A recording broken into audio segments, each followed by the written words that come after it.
Bismillahirrahmanirrahim. Assalamualaikum warahmatullahi wabarakatuh. Alhamdulillahirabbil alamin. Allahumma sholli ala Muhammad wa ali Muhammad wa ala anbiya'i wal mursalin. Saudara-saudaraku yang dimuliakan oleh Allah, kita lanjutkan pembahasan tentang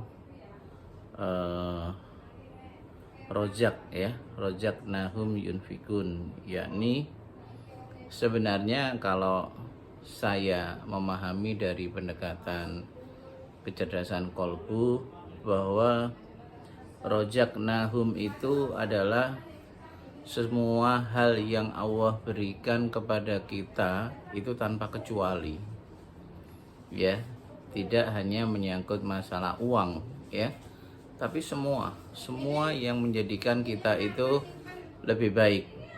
Apa aja yang Allah berikan kepada kita, apapun kecilnya, dari yang kecil hingga yang besar, dari yang nampak maupun yang tidak nampak.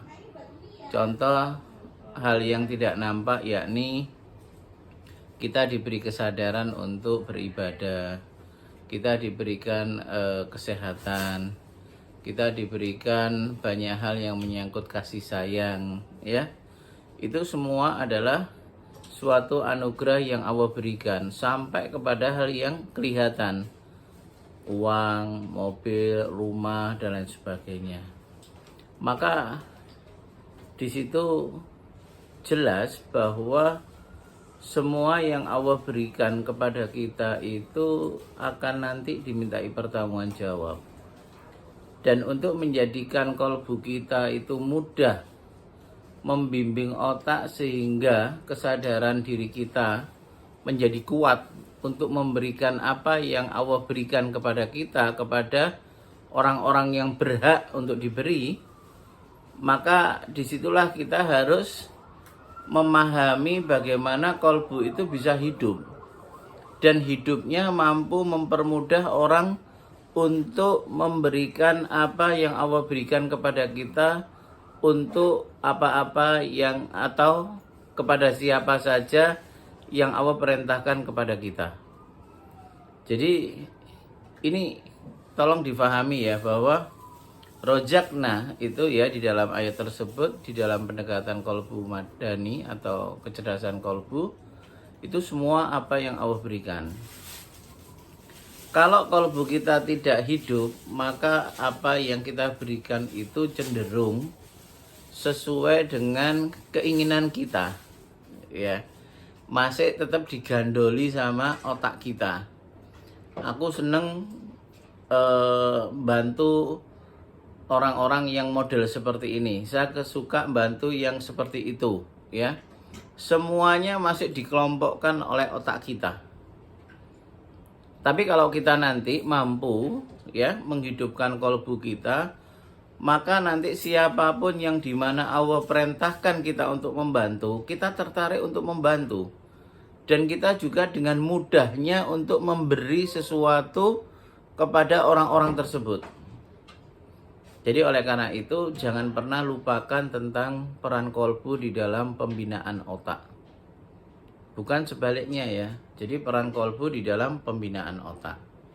Seringkali saya mengatakan bahwa pada saat saya berbicara tentang kolbu, dipikir saya membatasi kerja otak. Sebenarnya justru kalau saya berbicara tentang kolbu, itu justru bagaimana memaksimalkan kerja otak.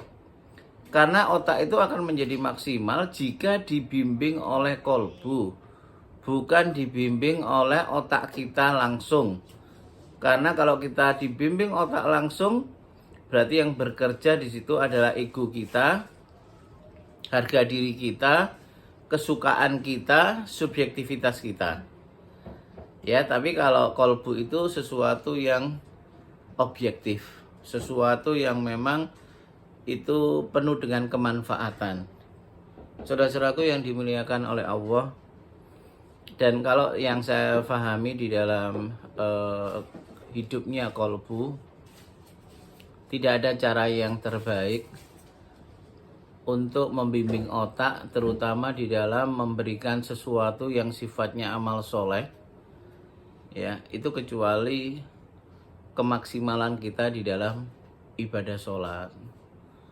Karena ibadah sholat itu di dalam kolbu itu seperti kolbu itu diberikan air, ya, seger, ya, seger, sehingga apa, orang yang sholatnya baik itu seolah-olah karena komponen kolbunya itu menjadi seger, maka orang itu tidak mudah untuk lelah, tidak mudah untuk capek, ya, apalagi emosi dan lain sebagainya. Tidak akan mungkin orang yang sholatnya benar, maksimal, itu mengalami mudah kejenuhan, emosional, nggak sabaran, ya, nggak telatenan, itu insya Allah tidak, ya.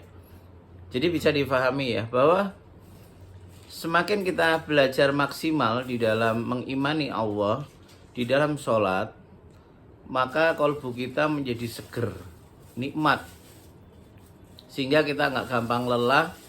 Kita asyik di dalam mengingat Allah, mempelajari ayat-ayat Allah, beraktivitas, dan sesuatu yang cenderung untuk berguna, bermanfaat. Aspek sosial kemanfaatannya itu nanti sangat tinggi sekali. Ya, sangat tinggi sekali. Jadi oleh karena itu saudara-saudaraku, bahwa marilah, kalau kita belum mampu untuk sholat dengan baik, dengan maksimal, tidak ada cara yang terbaik kecuali kita bertobat, ya, agar nokta-nokta yang ada di dalam kolbu itu lepas satu-satu, ya, sampai betul-betul kita bisa menikmati kebersamaan dengan Allah, baik di saat non formal itu non sholat, ya, atau yang formal, yang sholat. Kalau kita itu bisa membranding atau menyatukan dua keadaan itu, bisa nikmat, maka kita insya Allah kolbu kita selalu hidup. Dan otak kita itu selalu temoto, selalu tertata. Ya, tertata dengan baik, sehingga apa? Apa yang kita lakukan itu betul-betul nyaman, betul-betul enak. Coba aja lihat ya, mana ada dari Rasulullah, sahabat, tabi'in, ulama itu yang tidak menikmati sholatnya, ya, semuanya rata-rata menikmati sholatnya, karena itu merupakan indikator sejauh mana dia itu senang sama Allah, ingin berlama-lama dengan Allah. Sering saya katakan dalam kenyataan bahwa kalau kita berjumpa dengan seseorang yang menyenangkan aja, kita akan duduk berlama-lama, ngobrol berlama-lama. Dengan istri kita, orang tua kita, anak kita, saudara kita, bahkan teman kita. Semua yang dalam kategori menyenangkan, itu pasti lama. Ya. Lalu bagaimana kalau kita itu dengan Allah?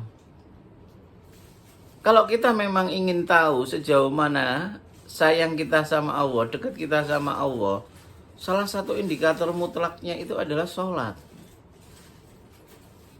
Makanya seringkali di dalam Al-Quran maupun di dalam hadis, ya, bahwa pada saat Allah menyebutkan iman, di situ menyebutkan sholat. Ya, pada saat Allah menyebutkan iman, di situ ada amal soleh. Karena ini sesuatu yang memang selalu mengikuti daripada keimanan seseorang, ketakwaan seseorang. Jadi oleh karena itu saudara-saudaraku, ayo buat target, ya, buat target bagaimana hidup kita bisa menikmati sholat kita, dari ketepatan waktu, dari kita yang laki-laki khususnya datang ke masjid, karena itu adalah rumah kedua kita. Tapi kalau orang ulama mengatakan itu rumah pertamanya, ya, karena apa? Di situ memang kita bisa bermunajat, bisa terhibur, bisa berpikir dan lain sebagainya tentang diri kita, tentang agama Allah, tentang kemaslahatan. Dan di rumah Allah itulah kita harusnya mendapatkan sebuah kenyamanan, ketenangan, bahkan melebihi dari apa? hotel bintang 5 harusnya, ya. Jadi orang-orang yang hatinya terpaut dengan masjid itu akan menikmati masjid itu lebih daripada nikmatnya di hotel bintang 5. Karena memang di situ tidak ada yang bisa menilai, apalagi pada saat kita di masjid itu kita memikirkan ayat-ayat Allah, ya, dimana di situ pada saat kita memikirkan ayat-ayat Allah, para malaikat itu datang mendekati kita, menjadi saksi buat kita, berdoa buat kita, mengabulkan apa-apa yang diinginkan diri kita. Enak kan, ya? Jadi oleh karena itu saya mengajak diri saya dan semua para lelaki, ayo cintai rumah Allah. Mari kita belajar sholat yang benar, yang maksimal, agar janji Allah pada saat kita itu qomat, ya, atau saat adzan, hayya 'alas shalah, hayya 'alal falah, itu betul-betul menjadi kenyataan sehingga kita selalu menjadi hamba-hamba Allah yang mulia di sisi Allah maupun di sisi manusia. Seperti itu yang bisa saya sampaikan. Terima kasih. Wassalamualaikum warahmatullahi wabarakatuh.